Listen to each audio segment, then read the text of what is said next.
जय माता दी सांग मैंने देवांजलि कुकिंग चैनल को बहुत बहुत स्वागत आपण मानक।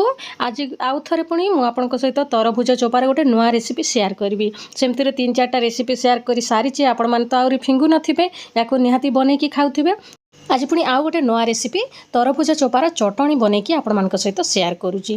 देखंतु तरभुज चोपार जो कला कला पार्ट्सटा थाए सेटा को आमे प्रथमे काटी नबा, कहीं सेटा टिके हार्ड होता है, सेटा को आमे यूज करबानी। बस सेतिक ही फिंगिबार आपणकर अच्छी। तापर आमे याकू छोट छोट कर काटी नबा, ता द्वारा शीघ्र सीझी जीवो। देखंतु ए भलिया बहुत सहजरे काटी पारिबे। देखंतु मु सबुतक मु एठी काटिकी रखिछि। याकू आमे साइड करि नबा। आउ एबे कढ़ेबा पैन को गरम करि नबा। सेथिरे आमे गोटे चामच खंडे तेल देई दबा। निज घरे जो तेल अछि सेटा पकेबे, किछि असुविधा नै। तापर आमे तेल रे देई दबा आधा चामच खंडे जीरा। आ जीरा भलसे फुटी आसिले देई दबा लंका। लंका निज मनपसंद अनुसार कम बेसी करि पारिबे।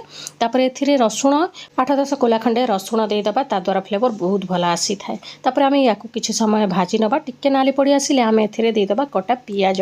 आ पियाज को खाली सॉफ्ट हवा पर्यंत ही भाजीबा, बेसी नाली करवानी, जस्ट टिके तार कंचा स्मेल गला पर्यंत भाजीबा। ता द्वारा चटणी रे बहुत भलो फ्लेवर आसीबो। तापर आमे पियाज टिके सॉफ्ट हो सारला परे चोपा को एथिरे देई दबा।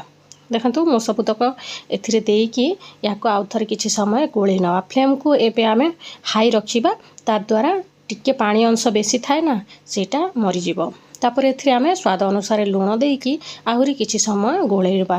तापर फ्लेम को पूरा लो करिकी याको लो फ्लेम रे सिझेइबा, जे पर्यंत पूरा ई सब तो चोपा जक पूरा सॉफ्ट न हो जाइछि। याको हमको 8-10 मिनिट खंडे समय लगी थाए बनैबा पई।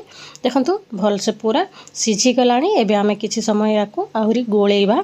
आउ गोटे 2टा रेसिपी जोटा छाड़ी आपण माने देखि नाहंती, जदी मो एंड स्क्रीन रे दे देबी, सेटा भी देखि पारबे। तापर आमे अल्प टिके एथिरे तेंतुली दे देबा। जदी तेंतुली नै आपण टमाटो मध्ये अल्प टिके यूज करि पारिबे, ग्राइंड कर नबा ठंडा करिकी। तापर याकू छुंक दबा पई मु आहुरी आधा चामच खंडे तेल गरम करि नैछि।